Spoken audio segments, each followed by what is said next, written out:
नमस्कार प्रेक्षकांनो, मालिकेच्या आजच्या भागामध्ये आपल्याला खूपच जबरदस्त असा ट्विस्ट पाहायला मिळणार आहे। कारण इतके दिवस झालं आपण ज्या गोष्टीची वाट पाहत होतो ती गोष्ट म्हणजे चक्क पूर्णाजीने सायलीची बाजू घेतलेली आहे।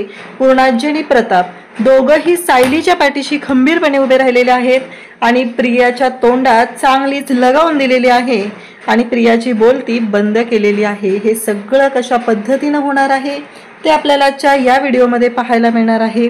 त्यासाठी प्रेक्षकांनो हा व्हिडिओ शेवटपर्यंत पहा। त्याचबरोबर चॅनलवरती नवीन असाल तर चॅनलला सबस्क्राइब करा, व्हिडिओला लाईक करा। तुमचा लाईक हा आमच्यासाठी लाख मोलाचा आहे। त्याचबरोबर आपल्याला पाहायला मिळणार आहे की गेली 2-3 दिवस झालं आपल्याला दामिनी आणि महिपत यांच्याबद्दल काही गोष्टी समजलेल्या होत्या। म्हणजे दामिनीने महिपतकडून जेव्हा माहिती काढून घेतलेली होती तेव्हा दामिनी जी आहे तिला हे कळलेलं होतं की हरीशचा खून हा महिपतने केलेला आहे आणि त्याची डेड बॉडी ही लपवून ठेवलेली आहे। ही गोष्ट दामिनीला समजलेली होती। त्यानंतर आपल्याला पाहायला मिळतं की आता सुभेदारांच्या घरी पोलीस आलेले आहेत आणि पोलीस म्हणत आहेत की आम्ही इथे मधुकर पाटील यांना अटक करायला आलेलो आहे आणि तेव्हा मात्र सगळ्यांना धक्का बसलेला आहे। त्याचबरोबर मीडियाही तिथे आलेली आहे।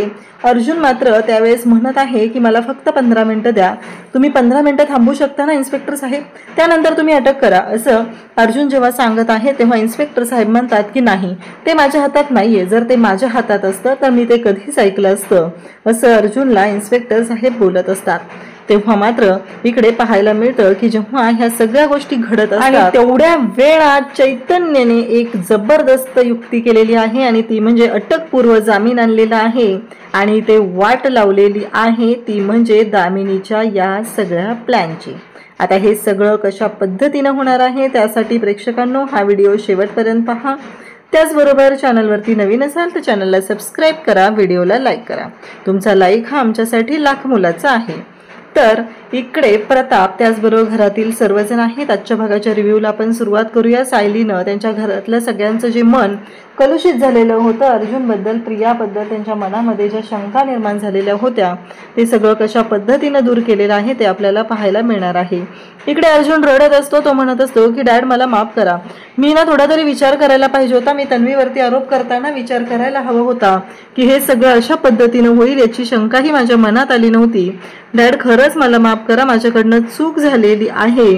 आणि त्याचबरोबर तो रडायला सुरुवात करतो आणि प्रतापलाही खूप वाईट वाटलेलं असतं कारण अर्जुन आहे तो ढसाढसा रडत असतो। अर्जुनला खूप वाईट वाटलेलं असतं, अर्जुनला या सगळ्या गोष्टींचा खूप त्रास होत असतो आणि तेव्हा मात्र सायलीला ते सहनच होत नाही कारण सत्य काय होतं हे सायलीला चांगलंच माहिती आहे आणि आज सुभेदारांच्या घरामध्ये भांडणं लावायचं काम हे या सायलीनं केलेलं होतं, सॉरी या प्रियानं केलेलं होतं हे सायलीला माहिती असतं आणि म्हणूनच सायली खूप रागाला जाते आणि जाऊन डायरेक्टली सनसनीत अशा प्रियाच्या कानाखाली ठेवून देत असते। तेव्हा सगळं सुभेदार कुटुंब हे पाहत राहतं आणि त्यांना धक्का बसलेला असतो कारण सायलीचं हे रौद्र रूप त्यांनी पाहिलेलं नव्हतं आणि आज त्यांच्या सगळ्यांच्या समोर सायलीचं हे रौद्र रूप आलेलं असतं आणि त्यामुळं सगळ्यांनाच धक्का बसलेला असतो। सगळेजण पाहत राहतात हे सगळं काय घडतंय आणि सायली तू आता मारलंस असं पूर्णाजी जेव्हा म्हणू लागते तेव्हा मात्र इकडे सायली म्हणते की हो पूर्णाजी, त्याची गरज होती म्हणून आज मी या तन्वीवरती हात उचललेला आहे। एक गोष्ट लक्षात ठेव तन्वी, आजपर्यंत या घरामध्ये भावाभावांमध्ये कधीच वाद झाले नव्हते, आजपर्यंत या घरामध्ये भावाभावांमध्ये कधीच भांडणं झालेली नव्हती, मग आजच का झाली ही भांडणं, काय कारण आहे या सगळ्याला, असं म्हणत सायली आता प्रश्न विचारू लागलेली असते। सायलीला त्या प्रश्नांची उत्तरं हवी असतात आणि म्हणत असते की तुला काय वाटलं, माझ्या घरावरती तू दगड फेकून मारशील आणि काचेचं घर असल्यासारखं ते मोडून पडेल। एक गोष्ट लक्षात ठेव, आज तू माझ्या नवऱ्याच्या डोळ्यात पाणी आणलेलं आहे, माझ्या नवऱ्याला त्रास दिलेला आहे, माझ्या नवऱ्याला एवढा त्रास कधीच झालेला नव्हता आजपर्यंत, एवढ्या गुंडांनी त्यांना धमक्या दिल्या, एवढं सगळं केलं पण माझा नवरा हा खंबीरपणे उभा राहिलेला होता, तो कधीही चुकलेला नाही किंवा तो कधीही खचला नाही। पण आज फक्त तुझ्यामुळे ही गोष्ट घडलेली आहे. या सगळ्याला फक्त आणि फक्त तू जबाबदार आहे. तुझ्यामुळे हे सगळं घडलेलं आहे आणि तुझ्यामुळेच ह्या सर्व गोष्टी झालेल्या आहेत. तेव्हा घरातलं कोणीच एक शब्दही बोलत नसतं. आज सायली बोलत असते आणि सायलीला या शब्दात बोलताना कोणी कधीच ऐकलेलं नव्हतं.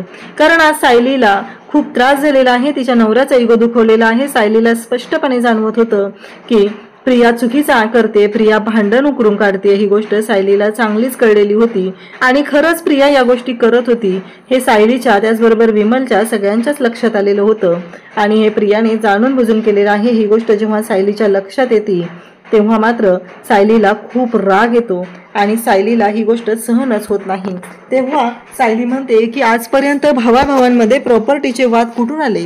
कधी त्यांच्या तोंडातून शब्द निघाला नाही की प्रॉपर्टीच्या संदर्भात आज तू हे बोललेली आहे. आणि तुला माहिती आहे का, तू जे बोलती तेच अश्विन भाऊजी करतात, तुझ्या मनाप्रमाणे करतात. आज तागायत त्या भावाभावांमध्ये कधीच भांडणं झाली नव्हती, कधीच ते दोघंजण एकमेकांच्या विरोधात गेले नव्हते. पण जेव्हापासून तू लग्न करून या घरात आलेली आहे तेव्हापासून या सर्व गोष्टी घडत आहेत. या सगळ्याला फक्त आणि फक्त तू जबाबदार आहे असं सायली स्पष्टपणे सांगत असते आणि प्रियाला धमकी देत असते. अक्षरशः प्रियाला ती जाब विचारत असते. कारण आज तागायत त्या घरामध्ये ज्या गोष्टी घडलेल्या नाहीत त्या गोष्टी फक्त तुझ्यामुळे घडायला लागलेल्या आहेत. आज माझ्या कुटुंबाच्या, माझ्या नवऱ्याच्या डोळ्यात पाणी आलेलं आहे आणि हे फक्त आणि फक्त तुझ्यामुळे झालेलं आहे. याला फक्त आणि फक्त तू जबाबदार आहे असं सायली बोलत असते. अर्जुन म्हणत असतो की सायली भास्कर चल वरती. तेव्हा सायली म्हणते की नाही, आज भांडणं उकरून काढलेली आहेत आणि ती भांडणं मी संपवणार आहे. आज जे काय झालेलं आहे ते सगळं मी थांबवणार आहे असं सायली बोलत असते आणि अश्विन पुढे बोलायला लागलेला असतो. अश्विन म्हणत असतो की मला माहिती आहे हे सगळं कुणामुळे झाले. तेव्हा सायली म्हणते नाही बासा अश्विन भाऊजी बास, कारण तुम्ही धाकटे आहात हे बोलतात, घरातले सगळे बोलतात. कारण तुम्ही धाकटे आहात म्हणून तेवढं तुमच्यावरती प्रेम केलेलं आहे, तेवढाच तुमच्यावरती जीव लावलेला आहे. कारण आज तागायत या घरामध्ये कोणतेही वाद निर्माण झाले नव्हते किंवा कोणत्याही गोष्टी चुकीच्या पद्धतीने आल्या नव्हत्या. आज ह्या सगळ्या गोष्टी तुमच्यामुळं आणि तुमच्या ह्या तन्वीमुळं घडलेल्या आहेत असं सायली बोलत असते. कारण सायलीला खूप वाईट वाटलेलं असतं. अर्जुनच्या बाबतीत जे घडलेलं आहे त्या गोष्टीचं तिला वाईट वाटलेलं असतं आणि ते सगळं सायलीनं बोलून दाखवलेलं असतं. त्याचबरोबर इकडे पूर्णाजी, प्रताप सगळेजण ऐकत असतात आणि सायली म्हणत असते की तू वाटेल ते बोलशील, वाटेल ते आरोप करशील, पण इथे आम्ही सहन करणार नाही. त्यावेळेस अर्जुनलाही खरंच धक्का बसलेला असतो. अर्जुन पाहतच असतो. सायली प्रत्येक मुद्दा सांगत असते आणि म्हणते की खरंच मला सांगा, तुम्हाला वाटतंय का जी व्यक्ती धर्मादाय संस्थेसाठी वकिली करते ती व्यक्ती आज प्रॉपर्टीसाठी घरातल्यांसाठी भांडेल? असं सायली बोलत असते. त्याचवेळी म्हणत असते की एक गोष्ट लक्षात ठेवा, ही प्रतिमात्यांची मुलगी आहे म्हणून ही चुकूच शकत नाही. हा पूर्णाजी तुमचा गैरसमज आहे. आज प्रिया चुकलेली आहे, तिनं चूक केलेली आहे आणि तिच्या मूर्खपणामुळे हे सगळं झालेलं आहे. आणि मग सायली पूर्णाजी आणि कल्पनाकडे जाते आणि त्यांच्या दोघींच्या पुढे हात जोडून उभी राहते आणि म्हणते की मला माफ करा, मी वरच्या आवाजात बोलले किंवा आता प्रियाच्या कानाखाली मारली, यासाठी मला माफ करा. पण हे करणं खूप गरजेचं होतं. कारण हे सगळं जे काय केलेलं आहे ते फक्त आणि फक्त त्या प्रियाला तिची जी काय आहे, तिच्या मनात जे काय चालू आहे ते थांबण्यासाठी केलेलं आहे. हे सगळं बोलणं सुरू झालेलं असतं आणि तेव्हा मात्र इथे सगळ्यांनाच धक्का बसलेला असतो. आणि त्याचवेळी सायली पूर्णाजीकडे जाते आणि पूर्णाजीला विचारू लागते की सांगा ना, जो मुलगा फक्त तुमच्यासाठी, तुमच्या इच्छेसाठी त्याच्या मनाविरुद्ध लग्न करायला तयार झालेला आहे, तो मुलगा प्रॉपर्टीसाठी त्याच्या भावाच्या विरोधात जाईल? तो मुलगा प्रॉपर्टीसाठी हे सगळं करेल असं तुम्हाला वाटतं? असं म्हणत सायलीने आता जे सुरू केलेलं असतं ते प्रियाच्या विरोधात. कारण प्रिया जी काय वागलेली आहे ते पूर्णपणे चुकीचं आहे आणि त्यामुळं सायलीनं हे सगळं आता बोलायला सुरुवात केलेली असते. सायली म्हणत असते की सांगा ना बाबा, तुम्हाला खरंच असं वाटतं की तुमचा मुलगा चुकीचा आहे, तो प्रॉपर्टीसाठी हे सगळं करतोय? सांगा. असं सायली जेव्हा विचारत असते तेव्हा मात्र इकडे प्रताप म्हणतो की नाही, मला माहिती आहे की अर्जुन कधीच चुकू शकत नाही आणि अर्जुन कधीच चुकलेला नाही आहे. मी अर्जुनच्या पाठीशी खंबीरपणे उभा आहे. मला माहिती आहे की अर्जुनची याच्यामध्ये काहीही चूक नाही. हे सगळं ऐकल्यानंतर घरातले सगळेजण जे आहेत ते पाहतच राहतात आणि प्रिया म्हणते की नाही बाबा, नाही, तुम्ही चुकीचं बोलताय. तेव्हा अर्जुन म्हणतो की बस झालं, कारण आत्तापर्यंत प्रत्येक वेळेस मी तुला समजून घेतलेलं आहे, पण आज सायली म्हणते ती गोष्ट मला पटलेली आहे की तू प्रतिमाची आणि रविराजची मुलगी आहे, म्हणून तू चुकूच शकत नाही असं नाही. तेव्हा सायली अश्विनच्या पुढे जाते आणि अश्विनला विचारू लागते की सांगा ना मला, त्या दिवशी तुमचा वाढदिवस होता, वाढदिवसाच्या दिवशी तुमच्यापेक्षा जास्त उत्साही तुमचा भाऊ होता आणि तो तुमचे लाड करत होता. कधी काळी 15 वर्षापूर्वीची बस त्याने तुम्हाला दिली आणि तुमच्या दोघांमधले असलेले वाद मिटवले होते. तेव्हा तो धाकटा आहे म्हणून तुमच्यावरती तेवढं प्रेम केलं गेलं होतं आणि आज तुम्ही धाकटे आहात, तुम्हाला प्रॉपर्टी हवी आहे, या गोष्टीवरनं तुम्ही जे काही बोललेलं आहात त्यामुळे तुमच्या भावाचं मन किती दुखावलं गेलं याचा विचार तुम्ही केलेला नाही. हे जेव्हा सायली अश्विनला बोलत असते तेव्हा अश्विनलाही त्या गोष्टी आठवत असतात, घरातील सगळ्यांनाच त्या गोष्टी आठवत असतात. तेव्हा मात्र प्रिया म्हणत असते की नाही बाबा, तुम्ही चुकीचं बोलताय, हिनंच हा विषय काढला होता. तेव्हा प्रताप म्हणतो की तन्वी, एक गोष्ट लक्षात ठेव, माझ्या डोक्याचे जे केस पांढरे झालेले आहेत ना ते असेच झालेले नाही आहेत, कारण मलाही माणसं ओळखता येतात आणि माणसं ओळखल्यामुळंही माझ्या डोक्याचे केस पांढरे झालेले आहेत, एवढं लक्षात ठेव. हे सगळं प्रताप बोलत असतो आणि म्हणत असतो की सायली आणि अर्जुन कधी चुकूच शकत नाहीत, कारण एक गोष्ट मी तुला सांगतोय ती म्हणजे की या घरामध्ये तू जेव्हापासून आली ना तेव्हापासून वाद निर्माण झाले. कारण याआधी सायली होती तेव्हा कधीच वाद नव्हते. त्या दिवशी आम्ही सगळेजण आईस्क्रीम खात होतो तेव्हा सुद्धा सगळे आम्ही आनंदात होतो, तेव्हाही आम्ही चुकलो नव्हतो किंवा तेव्हा आमच्यामध्ये कसलाच वाद नव्हता. हा प्रताप बोलत असतो तेव्हा मात्र सगळ्यांनाच धक्का बसलेला असतो. त्याचवेळी सायली अर्जुनकडे येते आणि म्हणते की अजिबात खचून नाही जायचं, कारण हिचं जे काही वागणं आहे तिला वाटत आहे की आपण वाद उकरून काढायचा आणि हा वाद उकरून काढण्यामुळं या घरामध्ये फूट पडेल, तर ती गोष्ट कधीच होणार नाही. हे सगळं प्रियाला स्पष्टपणे ठणकावून सांगितलं जात असतं आणि त्याचबरोबर अर्जुन सायली तिथं असतात आणि सायली सांगत असते की एक गोष्ट लक्षात ठेवायची आहे की माझ्या नवऱ्याशी वागताना पुन्हा विचार करून वागायचा आहे, कारण माझ्या नवऱ्याच्या बाबतीत जर पुन्हा असं काही केलंच तर गाठ माझ्याशी आहे. आणि राहिला प्रश्न प्रॉपर्टीचा, मी आत्ता सांगते की मला आणि माझ्या नवऱ्याला या प्रॉपर्टीमध्ये अजिबात इंटरेस्ट नाही, कारण ही जी काही प्रॉपर्टी आहे ही आम्हाला नको आहे, यावरचे सगळे हक्क आम्ही सोडायला तयार आहोत, सांगा कोणत्या पेपरवरती सह्या करायच्या आहेत. हे बोलल्यावर मात्र प्रियाला खूप भारी वाटलेलं असतं. प्रेक्षकांनो, प्रिया जी आहे ना ती पाहतच राहते, कारण तिला जे हवं होतं ते घडलेलं असतं आणि प्रिया खुश झालेली असते. परंतु प्रताप त्या क्षणी सर्वांच्या समोर सांगतो की नाही, अजिबात नाही, हे सगळं जे आहे ते या सगळ्या घरातील सगळ्या लोकांचं आहे, कुणी कुठल्याही पेपरवरती सह्या करायच्या नाहीत आणि मी आत्ता सांगत आहे ते म्हणजेच तेच खरं आहे. आणि एक गोष्ट लक्षात ठेव अश्विन, जेव्हापासून तू या मुलीशी लग्न करून या घरात आलेला आहे तेव्हापासून या घरामध्ये वाद निर्माण झालेले आहेत. या सगळ्याला जबाबदार आहे ती म्हणजे ही तन्वी आल्यापासून या घरामध्ये वाद झालेले आहेत. याच्या आधीही आपण या घरामध्ये राहत होतो, पण याच्या आधी कधीच या घरामध्ये वाद झालेले नाहीत. हे सगळं प्रताप ठणकावून सांगत असतो आणि तेव्हा मात्र इथे सगळेजण असतात आणि प्रतापने स्पष्टपणे सांगितलेलं असतं माझ्या डोक्यावरचे केस जे पांढरे झालेले आहेत ते उगीच झालेले नाही आहेत, तर मला माणसं ओळखता येतात. त्यानंतर प्रताप बोलायला सुरुवात करतो की एक गोष्ट लक्षात ठेवायची आहे तन्वी, मला अर्जुन आणि सायली या दोघांवरतीही पूर्ण विश्वास आहे की प्रॉपर्टी संदर्भातला विषय ते दोघं कधीच बोलणार नाहीत, कारण सायलीला याच्या आधीपासून मी ओळखत आहे, कारण आज तागायत सायलीनं त्या गोष्टी कधीच बोलून दाखवलेल्या नाहीत. आणि तू आज जे बोलत आहे ना सायली विषय काढला, कारण प्रिया तरीही निर्लज्जासारखी बोलत असते. ती म्हणत असते की नाही, मी काहीच केलेला नाहीये, हा विषय जो आहे प्रॉपर्टीचा तो सायलीनं काढलेला आहे, सायली आधी बोलली आणि मग हे सगळं झालेलं आहे, असं ती सगळ्यांच्या समोर बोलत असते. तेव्हा मात्र प्रताप म्हणतो की बाद झालं. आणि एक गोष्ट लक्षात ठेवायची आहे, तू घरात नसली तर आम्ही सगळेजण खूप आनंदात असतो आणि हे सगळं जे काही झालेलं आहे हे फक्त आणि फक्त तुझ्यामुळे झालेलं आहे, असं प्रताप ठणकावून सांगत असतो आणि तिला म्हणत असतो की बस झालं, आत्तापर्यंत तुझं आम्ही सगळं ऐकून घेतलेलं आहे, पण यापुढे नाही, असं म्हणत प्रतापने प्रियाला सांगितलेलं असतं. कारण प्रिया चुकलेली आहे ही गोष्ट प्रतापच्या लक्षात आलेली आहे, कारण गेल्या काही दिवसांपासून आपण पाहत आहोत की प्रतापला सायली आणि अर्जुन या दोघांचंही म्हणणं पटत आहे. इव्हन त्या दिवशी आईस्क्रीम खाताना त्यांच्या ज्या चाललेल्या गप्पा होत्या त्यावरून पूर्णाजीला अर्जुन चिडवत असतो, म्हणत असतो की पूर्णाजी, मला माहिती आहे आईस्क्रीम सायली आहे ना राहिलेलं फ्रीजमधलं ते लपवून ठेव, नाहीतर पूर्णाजी पुन्हा फ्रीजच्या जवळ जाईल आणि ते आईस्क्रीम खाईल. तेव्हा अश्विन म्हणालेला असतो की नो ॲडेड शुगर आहे, त्यामुळे पूर्णाजी तू खाऊ शकतेस. तेव्हा पूर्णाजीला मात्र खूप आनंद झालेला असतो. तेव्हा इकडे आपल्याला पाहायला मिळतं की प्रतापने कंपल्सरी आता सायली अर्जुनची बाजू घेतलेली आहे, त्यांच्या पाठीशी ठामपणे उभा राहिलेला आहे.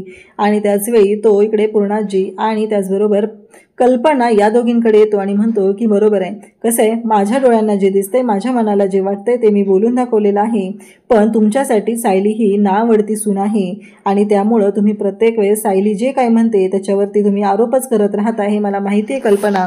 आत्ता जे बोललेलं आहे ते तुमच्या मनालाही पटतंय, तुमच्या मनातही तेच आहे. पण तुम्ही एक गैरसमज करून घेतलेला आहे की तन्वी ही प्रतिभा आणि रविराजची मुलगी आहे, तर ती कधीच चुकू शकणार नाही. हा जो तुमचा गैरसमज झालेला आहे त्याच्यामुळं तुम्हाला असं वाटत आहे. हे सगळं प्रताप बोलत असतो तेव्हा मात्र पूर्णाजी त्याचबरोबर कल्पना पाहतच राहतात आणि पूर्णाजीला खरंच आज पटलेलं असतं. आणि तेव्हा मात्र पूर्णाजी आता तिच्या डोळ्यातून पाणी आलेलं असतं. आणि त्याचवेळी इकडे सायली अर्जुनला जाऊन प्रतापने सांगितलेलं आहे की तुम्ही कोणताही निर्णय घ्यायची गरज नाही, मी तुमच्यासोबत आहे. आणि आज सायली जे काय झालेलं आहे त्याच्यामध्ये तुझी चूक नाही, तर यात तन्वीची चूक आहे असं ठणकावून प्रताप सांगत असतो. आणि प्रतापने स्पष्टपणे या गोष्टी सांगितलेल्या असतात, स्पष्टपणे क्लिअर केलेलं असतं की यामध्ये कोण चुकलेलं आहे, कोणाचं काय झालेलं आहे, या सगळ्या गोष्टी त्यांना चांगल्याच समजलेल्या असतात. आज पहिल्यांदा सायलीच्या पाठीशी खंबीरपणे उभं राहत प्रतापने त्याचं मत व्यक्त केलेलं असतं. आणि सायली आणि अर्जुन दोघंही खुश झालेले असतात, दोघंही एकमेकांकडे पाहत असतात. तेव्हा मात्र इकडे पाहायला मिळतं की पूर्णाजी लगेचच प्रिया उठते आणि पूर्णाजी मला सांग ना, तुझी तन्वी अशी वागू शकते का, ती चुकीचं वागू शकते का. तेव्हा मात्र विमल उठते आणि विमल म्हणते की नाही, आज सायलीने अजिबात विषय काढलेला नव्हता. प्रॉपर्टीच्या बाबत सायली ताईंनी एकही शब्द बोललेला नाही हे विमल सर्वांच्या समोर सांगत असते. तेव्हा मात्र पूर्णाजी उठते आणि म्हणते की तन्वी, एक गोष्ट लक्षात ठेव, तू इथं जे काय बोलत असते त्याचा सगळा आवाज मला माझ्या रूमपर्यंत ऐकायला येत असतो. तुला वाटलं असेल की मला ऐकायला येणार नाही, पण या सगळ्या गोष्टी मला तिथे माझ्या रूमपर्यंत ऐकायला येत असतात. आणि यामध्ये ती सायली काय बोललेली होती हे मलाही माहिती आहे आणि हे तुलाही माहिती आहे, कारण सायलीने तो विषयच काढलेला नव्हता. असं जेव्हा इकडे पूर्णाजी बोलते तेव्हा मात्र प्रियाचा चेहरा पाहण्यासारखा झालेला असतो, कारण फायनली आज प्रियाची ते वाट लागलेली असते. कारण प्रताप पाठोपाठ पूर्णाजीने ही सायलीची आणि अर्जुनची बाजू घेतलेली असते, कारण सायलीने आज ठरवलेलं असतं की बास, आता ह्या प्रियाने जो काय राडा घातलेला आहे तो अशा पद्धतीने मिटवून टाकायचा. त्यानंतर आपल्याला पाहायला मिळतं की इकडे जेव्हा आता सायली पुढे येते आणि सायली म्हणते की एक गोष्ट लक्षात ठेवायची आहे, माझ्या कुटुंबाच्या बाबतीत जर पुन्हा काही चुकीचं करण्याचा प्रयत्न केलास तर गाठ माझ्याशी आहे. आणि माझ्या नवऱ्याला जर आधी तू काही डोचायचा प्रयत्न केला तर आधी मला ओलांडावं लागणार आहे. माझं कुटुंब हे सत्याच्या बाजूने उभं राहणार आहे आणि त्या लोकांनी नेहमी सत्याची साथ दिलेली आहे. हे सगळं ठणकावून सांगितलं जातं आणि प्रियाचं तोंड पाहण्यासारखं झालेलं असतं, कारण प्रियाने ज्या काही चुका केलेल्या आहेत, तिला जे काय वाटत आहे ते तिनं बोललेली असते, पण आज ती चुकीची ठरलेली असते हे सायलीने दाखवून दिलेलं असतं. प्रताप मात्र म्हणतो की पूर्णाजी, आज तू योग्य केलेला आहे. आणि सायली आणि अर्जुन दोघंही एकमेकांकडे पाहत असतात, कारण सायलीला माहिती आहे की अर्जुन कधीच चुकू शकत नाही. आणि त्याचबरोबर इकडे अर्जुनची साथ सायलीनं दिलेली असते. त्यासोबतच इकडे आपल्याला पाहायला मिळतं की अर्जुनलाही खूप बरं वाटलेलं असतं. त्याचबरोबर आज सायलीने घरातील सर्वांचे डोळे उघडलेले असतात, त्यांच्या डोळ्यात अंजन घातलेलं असतं आणि जे गरजेचं होतं. त्यानंतर आपल्याला पाहायला मिळतं की उद्याच्या भागामध्ये आता पोलीस घरात आलेले आहेत आणि ते विचारतात की मधुकर पाटील इथेच राहतात का. आता हा प्रश्न विचारल्या क्षणी ते सगळ्यांनाच धक्का बसलेला असतो, कारण हा प्रश्न जो विचारला जातो तो यासाठी विचारला गेलेला आहे की मधुभाऊंना अटक करायला ते आलेले आहेत आणि अर्जुन सायली तिथेच असतात. नुकतेच घरातले वाद अजून संपलेले नसतात आणि त्याचबरोबर हे सगळं जेव्हा घडत असतं तेव्हा त्याचबरोबर तिथं मीडियाही सोबत आलेली असते आणि मीडियाची लोकही तिथं आलेली असतात. तेव्हा मात्र इथे मधुकर पाटलांना बाहेर बोलवा असं सांगितलं जातं. तेव्हा सायली मधुभाऊंना घेऊन तिथं येते. तेव्हा ती लोक तिथं बोलू लागतात, ती म्हणजेच की मधुकर पाटलांवरती खुनाचा आरोप आहे आणि मधुकर पाटील आम्हाला तुमच्याशी बोलायचं आहे, तुम्ही हा खून का केलेला आहे, हा प्रश्न जेव्हा विचारला जातो तेव्हा मात्र अर्जुन पोलीस इन्स्पेक्टर आहेत त्यांना म्हणतो की मला फक्त 15 मिनिटं द्याल का तुम्ही. तेव्हा पोलीस इन्स्पेक्टर साहेब म्हणतात की नाही, मी तुम्हाला 15 मिनिटं देऊ शकत नाही, ते माझ्या हातात नाहीत, कारण अर्जुन एक लॉयर आहे आणि आता पुढे काय करायचं हा विचार त्याच्या डोक्यात चाललेला असतो. म्हणून त्याने 15 मिनिटं मागितलेली असतात, पण त्याला ती 15 मिनिटं मिळू शकत नसतात. आणि कारण अर्जुनला मधुभाऊंसाठी अटकपूर्व जामीन मिळवून आणायचा असतो, त्यासाठी त्याने 15 मिनिटं मागितलेली असतात. परंतु घडतं असं की ही गोष्ट चैतन्यला आधी समजलेली असते आणि चैतन्य आता तिथे इन्स्पेक्टर साहेब जे आहेत ते मधुभाऊंना घेऊन चाललेले असतात. तेवढ्याच चैतन्य तिथे येतो आणि म्हणतो की हा मधुभाऊंचा अटकपूर्व जामीन, तुम्ही त्यांना घेऊन जाऊ शकत नाही. तर प्रेक्षकांना तुम्हाला काय वाटतं, मधुभाऊंना कोणत्या खुनाच्या आरोपाखाली अटक करायला पोलीस आलेले आहेत? तर याचं उत्तर आहे तो म्हणजे हरीशचा खून. जो महिपतने हरीशचा खून करून त्याची बॉडी आश्रमात लपवून ठेवलेली आहे आणि त्या खुनाच्या आरोपात अटक करायला इथे पोलीस आलेले आहेत. पण चैतन्य आणि अर्जुन या दोघांच्या हुशारीमुळे एक गोष्ट घडलेली आहे आणि ती म्हणजे की मधुभाऊंचा अटकपूर्व जामीन आल्यामुळं मधुभाऊंना पोलीस घेऊन गेलेले नाहीत आणि इथे दामिनीचा जो प्लॅन आहे तो आता फेल झालेला आहे. पण अर्जुन आता इकडे महिपतला जेलमध्ये कसं पाठवणार ते आपल्याला पाहायला मिळणार आहे. अशाच अपडेटसाठी चॅनलशी कनेक्टेड राहा. आजचा भाग प्रेक्षकांना तुम्हाला कसा वाटला ते कमेंट करून सांगा. थँक्यू.